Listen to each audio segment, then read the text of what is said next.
What's up YouTube? Dale here from Zephyr, and because you guys seem to be enjoying the updates to all of the budget variants of Fire Kings, I thought I'd bring you the third and final version for now in the form of Fire King Dogmatika. I'm also going to show you, again, like I've done in the previous two builds, a demo side deck so you know exactly what you should be looking for, and I'm going to explain every single card we have in these decks as we go through it. So with all of that out of the way, please smash that like button, hit that notification bell, and subscribe so you don't miss out on any more upcoming content.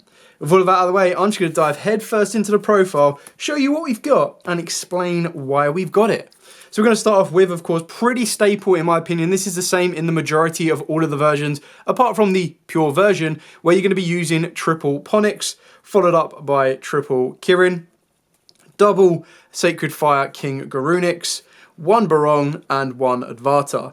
Now, obviously, with these, you're going to want to control your resources by looping them back from the graveyard, or ideally what you're going to be doing is, what I tend to do quite a lot is sometimes if I've already got Advata in the grave, is I'll use Kirin Destroy, bring back the Advata, or Advata Destroy, bring back the Kirin, and that's going to hopefully lead you back into stuff like the Barong, which is constantly going to let you keep searching what you need to.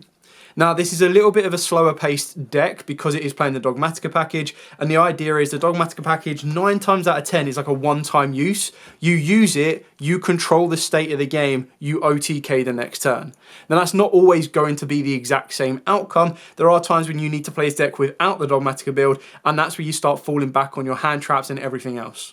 Continuing with the Fire King cards, again, like I said, staple on this one. Triple Sanctuary, there are some builds that have started cutting this down to 2. I feel you could arguably cut it down to 2 if you are playing the Sinful Spoils engine, but you really can't afford to cut this down any less if you're playing any version like this that struggles to get to Ponyx.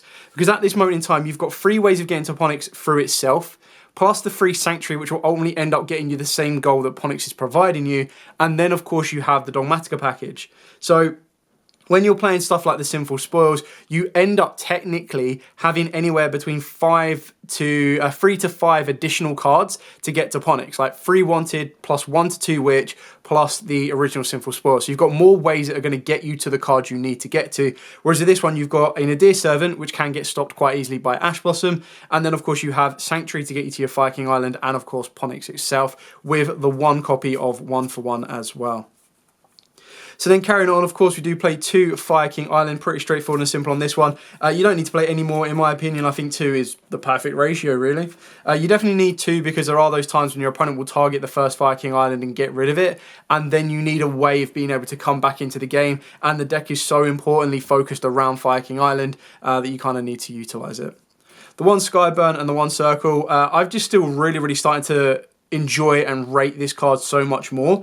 Obviously, it does have a little bit more synergy in the Tri-Brigade build that I showed you all yesterday and in the pure build, but in this one it does pretty much the same job. Being able to dodge some targeted effects on cards like Ponyx and then being able to revive any fire monster from the graveyard is really kind of cool. As a little side note, you can only revive a fire monster that has been successfully summoned, and that is important if you are playing the Dogmatika build, because if you think that you can activate Nadir Servant and send a monster from the extra deck to the graveyard and then revive it with Circle without it being properly summoned first, unfortunately you cannot do that. Just a little baseline tip that you should all know. And then for the generic spells, we are playing the 1 Call by the Grave. I'm currently playing Instant Fusion. This is, again, as I've shown you in previous builds as well, allowing us to get into Millennium Eyes Restrict. And the idea behind this is, the way I see it is, if I'm going to play Call by the Grave, I probably want to be playing 2 copies of it, and that's where you can play Instant Fusion and Call by. Now, it's not foolproof, but especially in a version like this, where you need to protect your Nadir Servant from Ash, and you need to make sure you're protecting yourself from Droll, which naturally the Sinful Spoils engine will allow you to do. Obviously, it doesn't stop Droll outright, because there are times when you will be drawing into it and you'll be able to get into your cards, search out the cards and everything else you need to. But the idea is that even if you do get Drolled in the Sinful Spoils engine, you're still able to set up a relatively half-decent board. Whereas with the without the Sinful Spoil engine, you need to have more ways to protect it, because if your Nadir Servant gets stopped, you might as well be playing a pure version of Fire Kings. And if your opponent gets stopped and you don't have a way to activate anything else to build your board up or to dodge or to protect or anything like that, then you're pretty much going to lose. Because as soon as Ponyx adds Sanctuary and they draw you, then your Sanctuary to Fire King Island becomes completely null and void, because it's not going to be able to get you that search you want. And then, of course, the last one is, of course, 1-for-1, because we want more access to Ponyx. There will be times, and what you've got to remember is Nadir Servant allows you to add back from the graveyard as well. So if you already hard open up a Maximus or even the Fleur-de-Lis, you can very easily just 1-for-1 them, send them to the grave, activate a Dear Servant and get the exact same outcome, which is really kind of cool. I have also been highly tempted to want to put a Fawn of Albaz in this deck, but I haven't really found the right way, because if I trigger Titanicad off of the back of this, I can't fusion summon, which is slightly silly. The only way that this becomes any relevance is you add Albaz to your hand and then you need to use up your normal summon during the next turn. What you really want to be doing is sending Titanicad during your opponent's turn and then be able to basically contact fuse during the end phase. But haven't found a way in this version yet without, going too down the branded hole. So speaking of the Dogmatika package, very, very simple on this one. This is where it has the edge over the Tri-Brigade version, in my opinion, is because this version only needs 3 cards. So triple Nadir Servant, 1 Maximus, 1 Fleur Delis. Some people are cutting Fleur Delis. I can understand why you would cut it, but ultimately you want to be playing it. Like, I feel that there's so many different ways where you can get the search of Fleur Delis during your end phase, and then having a non-target negate accessible to you, not to mention a monster that will boost itself up to 3k and a Maximus to 2k, is very, very important. Yes, running that one brick of, oh, I've opened it, this really sucks, is obviously what's going to occur or what can occur, but I feel that I'd rather run it and run that risk than not have it and never have an additional option to Maximus. Especially in a matchup, like if you are in a branded matchup, for example, you need to be very careful with Maximus, because when you activate Maximus, what you've got to remember is you're giving your opponent advantage. So when you're doing something like that, you need to make sure that the advantage you're giving to your opponent isn't going to be null and void. Like, even though they get to that advantage, you need to make sure they can't break your board even with it. On top of that as well, if you give them that advantage, you need to find ways of being able to stop them getting that advantage, which is why we do play stuff like DD Crow and everything else. But at the end of the day, if you are not comfortable trying to play the Maximus in that, but you still want to activate Nadir Servant to try and move your plays further forward, you still need to be able to use Nadir Servant, move your plays further forward, summon out the Maximus to search off, to get the draw, to do everything you need to, and then move your plays further forward. You need to make sure that when you're activating it, you're getting more resource than your opponent is. And then for the board breakers, the hand traps and everything else is pretty much 50% of the deck, because unfortunately that is the kind of meta we are in right now. I've decided on this build to go with Super Poly. Now, what I've tried to do with this deck is I've tried to have a balanced cards where I don't, obviously, if I win a dice roll, I'm going to want to ideally go first. But when I've chosen cards like this, that are go second cards, or cards that can go second, they're cards that can go second or first. When you're looking at stuff like Dark Rule No More, it can only go second. When you're looking at stuff like Dark Hole, it can only go second. Like, I mean, arguably Dark Hole can be used going first, but it's not something you want to ideally do. Whereas something like Super Poly, because I'm going to regain a lot of resource anyway, and I'm technically only using, again, another advantage in comparison to the Tri-Brigade build, is I don't need to burn through as many resources in my hand. I've got like the Ponix combo line, and I also have the Nadir Servant combo line. So I've got 2 different ways of being able to maintain my resource in my hand, which means I can utilize a card like Super Poly to help me break a board and stop my opponent building a board up on me. The other cards that I'm playing is 2 Triple Tactics Talents. Now, if you don't have access to this, you can very easily put any of the side deck cards in the main deck that I'll show you at the end of the video. Ideally, you can put in Draw on Lockbird, you could upgrade your DD Crows, you could play a 3rd Nibiru. It really is up to you. But the reason I've selected cards like this is that they have uses going first or second. If I do get hand trapped, at least I can have the option of either drawing 2 more cards, which might be my extenders, which might lead me into Nadir Servant and so on and so forth, or I have the ability to look at my opponent's hand, rip a card away from it that might cause an issue trying to break my board the next turn. Or if I'm going second, it's a way to steal one of my opponent's negates or bait out one of my opponent's negates, draw cards, look at the hand, you name it. Another card that is great going first or second is Nibiru. And the reason Nibiru is great going first or second is my board is not going to be everything out on the board. Like I said, it's very, very low resource. You're going to be using 2 cards is your ideal scenario. So like Nadir Servant, Ponix. That's really all you want to be using. So what that then gives me the ability for is it gives me the ability to either hold back some of my hand activation options, or it gives me the ability to constantly break my opponent's board a couple of times over. Now again, what I have said in multiple profiles before is sometimes the main deck of Nibiru and then siding it out for games 2 and 3 when your opponent now becomes prepared about Nibiru and starts playing under it and around it can give you a very good advantage in that game 1 where you can't guarantee you're going first or second. If I'm going first and I open up Nibiru, it's not the end of the world because I'll build my combo board off. And then usually what my combo is going to end on is the ability to go through into the rank 8 Garunix, which is going to nuke their opponent's entire board. But if they somehow have opened up the Godly Hand and they're able to play through that, or they're able to get rid of the Sanctuary before I get to that point, I have a backup of Nibiru as well, which is really, really important because it'll still give you a 3k boss monster that you can then come back with the next turn and all of the resource you've maintained in your hand. Moving on to the generic hand traps of this format, of course, triple Ash Blossom and Joyous Spring, followed up by double DD Crow. You can cut DD Crow out if you want to. If your local environment really does suffer against Drow and Lockbird in the main, very easily put the Drow and Lockbird in the main. It's entirely up to you. You'll see that it's in the side deck, so don't worry about that. And then last one, probably the best hand trap because it's the hardest to stop, is Infinite Impermanence. Again, all of these apart from DD Crow came in Rarity Collection set. DD Crow, like I've mentioned before, came as a common in the most recent OTS, so very easy to pick up and very easy to get a hold of. Moving on to the extra deck. Now I'm going to show you 14 cards in the extra deck, and then I'm going to talk about a couple of options for the last card you might want to consider. So for the rank 8s, I've got the 1 Ding and the 1 Eternity. You can play 2 Eternities if you want to. That is one of the additional cards you can choose as an option. You can also play Hope Harbinger as another rank 8 option. But I do like the idea of board wipe, non-target removal, and protection. So both of these, in my opinion, are great for the deck. For the fusion monsters, of course, we've got the Millennium Mars Restrict, which is only really ever going to be coming off the back of Instant Fusion, unless your opponent out of nowhere is playing a Relinquish, and then happy days. And then, of course, we've got Titaniclad, which is one of the targets you will send off of Maximus more ideally, alongside something like Elder Entity. So you've got the ability to pop a card if you're going second. And then for our Super Poly targets, as well as targets that can also be sent, you've got Garura. Now, arguably, you could play 2 Garura, or one of the other options, rather than having to send your Garura with your Maximus to get you that draw and putting a Winged Beast in the graveyard, you can actually send Ferrijit. And Ferrijit will give you the exact same outcome, but it just means you need to put a card back from the hand to the deck with that draw, and then you can still banish it. You still got that banished Tri-Tite, and then you get to go off. So it allows you to keep the Garura in the graveyard, or keep the Garura in the extra deck, sorry. So this is one of the alternative cards that will take up the 15th slot at the end, and I'll show you the last one in a minute. Then, of course, we've got Mud Dragon and, of course, Starving Venom. Starving Venom is the flex spot. That is the one that you will change up for the target that is most effective at your local environment.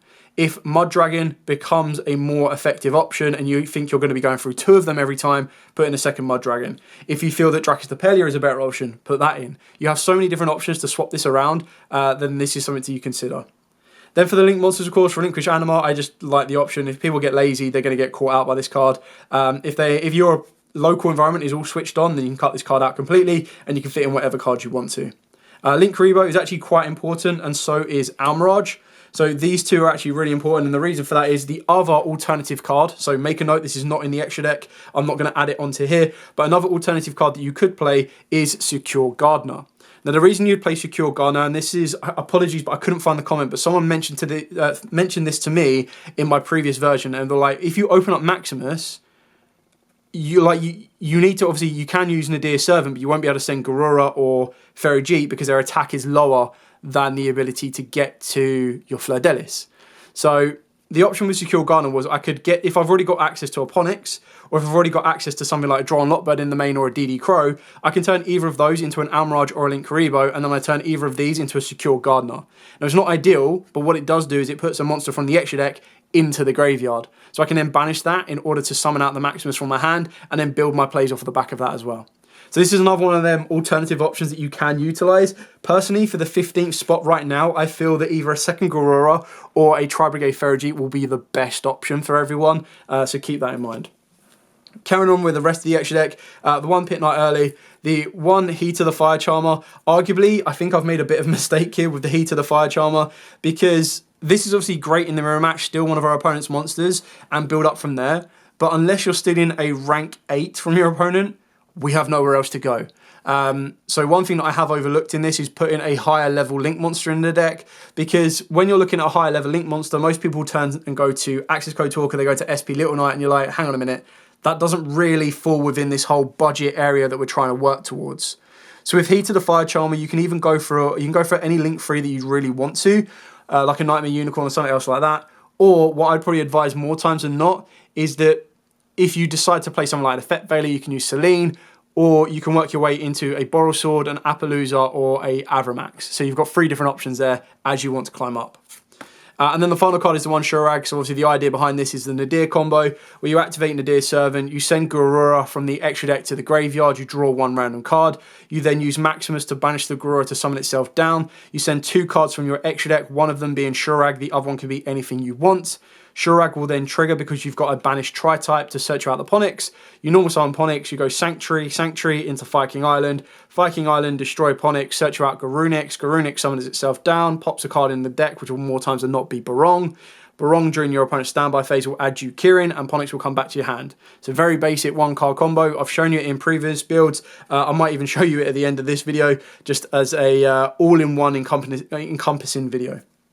So that's it for the entire extra deck and the main deck. I'm now going to show you the demo side deck so you have everything wrapped up in a nice little bow. So just as a quick note, something that I would consider putting in the side deck is the Shadow package. So I showed you this in the main deck of my previous build. You can still main it, but what I like the idea behind this one, and it was a very valid point, is the sense that this is only good going first. Like, you don't really, unless you're going to break your opponent's board and not OTK and then try and set up the Schism play, it's not ideal. So what I quite like about this as well is, more times than not, if your opponent knows you're playing this in the main deck, quite like Nibiru, they will try and play around it as much as they possibly can. Whereas when you're siding this in, usually, if you win game 1, game 2, your opponent's probably going to go first. You don't need these at all. Game 3, when you know you're going first, that's when you have the option to put in floodgates, stuff like Summon Limit, which I think this deck can do really well with, or you could put in the Schism Winder App Clone package, and then if you drop this on your opponent, they're going to be like, what the hell? Where was this game 1? Like, how do I even know you're playing this card? So that can actually catch them off guard and cause them a lot of issues. Ultimately, it'll come down to your environment. It comes down if it's effective for you in your environment, if you like the idea of it or not. Again, for those of you that are unfamiliar with this, when you use Maximus's effect to send to, you would send Shurag and you would send App Cologne. Shurag is, of course, a dark. So this will allow you to add Ponix as well as add in Schism. You would then discard a random card from your hand, like, well, not a random, you choose what card you discard, but it could be the card that you drew off of the back of the Garura. Send that to the graveyard. You can then set the Schism, and then during your opponent's turn, you can activate the Schism, banish the App Cologne, and banish the Shurag, and that will then allow you to get into Winder. Another really good thing about this, and someone kept pointing this out, was at the end of the day, people are playing like DD Crow, and they're probably going to be playing DD Crow to deal with the Viking Island, or the Viking matchup. But what they're not going to be doing is, if they are playing Bestials, unless the Bestials is core to their route of play and their playstyle, they'll probably side them out. So if they're siding out Bestials because they're like, oh my god, my opponent doesn't play any Dark Monsters that are effective to me. Yes, of course, I could activate it to banish the Garura if I wanted to, but they'll still get the draw, and they'll still get banished. So as long as I can get a monster from the extra deck to the board, they'll still be good to go. I could banish the Shurag, but it doesn't really do anything. So they might be like, okay, maybe the Bestials aren't that worthwhile for it, and then that's when you can swipe in with something like this. It's also another good option that if you know your opponent is not playing Bestials, you can play this with a little bit more safety, basically. So entirely up to you. If you can find the free spots in your extra deck, the side deck, you can very easily put these in. Or you could main deck the 2 Shadow cards in the extra deck and not need to worry about it. Moving on to the extra deck, this is pretty staple from what I've shown you in previous versions. So you've got your Lightning Storms and Dusters to deal with front row and back row. I've also gone with Dark Hole, and Dark Hole can obviously combo off quite nicely with Lightning Storm. So if you open up both of these, you can activate Dark Hole, clear off your opponent's monsters, and then activate Lightning Storm and deal with their back row. Now, obviously, Dark Hole would be great if you go normal summon Ponix and they try to interact with it and you get rid of it with Circle, for example. Bring back a fire monster, activate, let's say you bring back Kirin, or you get Kirin to the board, activate Dark Hole, destroy the Kirin. Woohoo! Get a pop of the Kirin as well and the Dark Hole resolution. Prankatops, if your opponent hits you with a floodgate, you can special summon down Prankatops. If your opponent is playing SP Little Knight, special summon down a Prankatops, kill the SP Little Knight, pop it off, and go from there. Trill Dark Rule No More. Like, I think Dark Rule is the best one for this deck because you activate Dark Rule No More, you make Runic Eternity, you nuke out your opponent's board. Evenly matched, just again another board breaker, and then draw a lot bird. So again, you adapt your extra deck. These are just showing you some options of what you can use to put into this extra deck if you have access to it. Like the draws came in the structure deck, nice and easy. Evenly matched, Rarity Collection. Dark Rule No More, Rarity Collection. Lightning Storm, Rarity Collection. Harpies, Track Trick structure deck. Dark Hole, Fire King structure deck. And then Prankatops is probably the hardest one to get hold of all of them. And you could, if you wanted to, put in 2 Kaijus, which again came in the Fire King structure deck. So you're pretty much ticking off everything you can while keeping the budget at an all-time low. So that is pretty much it for the main, side, and the extra deck, all on a very, very tidy budget. So what I'll do now is I'll show you the 1-card combo just so you can kind of see everything in one video. So you have exactly the idea of how you can utilize this deck. So back in a second. So the 1-card combo is, of course, Nadir Servant. That's basically how easy it is. Now, just for like visualization, so you know exactly what's going on, I'll show you you've also got 4 additional cards in your hand that you can play with. Hopefully, this is Called by the Graven or Instant Fusion, so you can protect this going off, but you never know. So we'll start off with Nadir Servant. You're going to activate that. This is then going to allow you to add, of course, Maximus from the deck to the hand by sending from your extra deck a Ferrijit, because it is the correct attack stats, or of course the Garura. Now obviously because we're playing the Super Poly version, that's probably where you'd want Ferrijit to be the better option. It would mean you would draw 1 and put 1 back, but you just replace the card, whereas with a Garura, you just +1. So just using an example to show you the max form of resource you can gain. So there you go, you've now got a full hand of 5. You can now activate Maximus by banishing the Garura from the graveyard, and then this is going to allow you to use Maximus's effect to send 2 from the extra deck. Now, obviously, if you're playing the Shadol package, you send your App Clone and you send the Shurag. We're going to send Shurag, and we're going to send Titaniclad. So this is going to give you the most advantage for the end of the turn. Shurag's effect is going to go off. This is going to allow you to add your Ponix. There we go. And then, of course, Titaniclad will trigger in the end phase. For those of you that saw me play the Link 5 Tri-Brigade, there was a couple of reasons you would do that. Is if you play the Link 5 Tri-Brigade, it would allow you to chain block the ability of going through, like whatever you send off of Maximus, you could go Chain Link 1, Shurag Chain Link 2, the Link 5. You could send your App Clone, Chain Link 1 App Clone, Chain Link 2, the Link 5, and you're basically protecting it from stuff like Ash. On top of that as well, the Link 5 was a higher attack stat, so it allowed you to activate Nadir Servant in order to get directly to the Fleur-de-Lis. So if you still want to play that as your 15th card, by all means, you can do very easily. We're then going to normal summon the Ponix. We're going to use Ponix's effect to search you out the Sanctuary. You're going to activate the Sanctuary, and this is, of course, going to let you activate your Fire King Island. You're going to activate Fire King Island. You're going to destroy the Ponix. You could destroy the Maximus if you want to, but you want to loop back the Ponix to your hand, and you're going to go to Garunix. Garunix effect will trigger summoning itself down, and this will then allow you to pop in the deck, and the card you're going to want to pop is the Barong. You're then going to move to your end phase. In the end phase, Titaniclad is going to trigger, and that is going to allow you to add from the deck to your hand your Fleur-de-Lis. So as it currently stands, as long as there is a monster from the extra deck on the board, which ultimately you're going to be pushing to try and do, or your opponent's going to try and do, you can summon down Fleur-de-Lis and then non-target negate that card. Very nice. Then, of course, what you're going to be able to do is during the standby phase, you'll activate Ponix and resolve Ponix, and then you'll activate Barong and resolve Barong, allowing you to add your Kirin. So your current hand, as it stands, moving into your opponent's main phase, will be a grand total of 8 cards in the hand, the ability of Kirin to pop the Ponix to loop that back around as resource and summon itself down, the ability of Sanctuary to overlay your Kirin and your Garunix to go into your high Garunix to nuke the entire board, not to mention 5 additional cards which can be hand traps, extenders, protectors, and as soon as a monster from the extra deck comes onto the board and they want to activate their effect, you can activate Fleur-de-Lis, summon itself down and negate. Now, if you wanted to, and you're like, I don't need to use the Fleur-de-Lis and negate, what I'll do is I'll go Kirin, summon down, destroy Ponix, overlay these 2, go into Garunix Eternity, destroy all the monsters on the board. Great, I've not need to do anything else. My opponent can't kill the Garunix Eternity, my opponent can't continue their attempt to pass their turn. Activate Fleur-de-Lis during the main phase 2 to summon itself down, that way you've got the monster on the board. Then you'll draw for turn, just starting the turn back off again. So now you've got 6 cards in your hand, you'll resolve the Ponix in the graveyard to come back to the hand, and then you're good to just continue to push. Now, as this currently stands, your Eternity is 3k. When your Fleur-de-Lis declares an attack, it will be 3k itself. You can then very easily normal summon the Ponix. Normal summon Ponix's effect is search. Now, the assumption is they're not going to have any monsters left. So if they don't have any monsters left, you can, of course, go directly for your circle of the Fire Kings. Now, as this currently stands, if I want to deal with one of my opponent's back row, I would detach Garunix to destroy my opponent's back row. And if that wasn't enough as well, you also get the ability to gain 500 attack. Very, very nice. So then what you do is you can go into the battle phase. You can declare an attack with Ponix as a nice little poke. So Ponix plus Eternity is going to be 4k. 3k off of Fleur-de-Lis. And you're like, oh no, I can't finish game. Well, you can activate Circle, target your Ponix, destroy the Ponix. And if you do, the other target in the graveyard will be your Barong. Barong will hit back to the board. And then because you destroyed a monster that is a fire, you get to bring back the Grunix as well. So you then have the ability to attack him for 18 and 27. So if you needed to kill off another monster, you could do it. You'd have to kill it off with the Fleur Delis or the Eternity, then destroy it and go from there.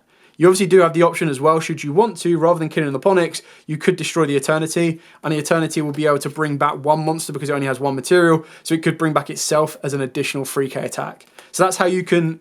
This is what I was saying earlier in the profile, where the deck is designed to control go first, OTK go second. So that's the build behind it, and that's the way it works. Anyway, I hope this has been in as much detail as possible. As always, if you do have any questions at all, by all means, please put in the comments below. I will always be more than happy to answer them for you and give you as much insight into the build as possible. For now, thank you so much for watching. Don't forget to like, comment, subscribe, share. Till next time, as absolutely always, stay safe and, of course, happy dueling.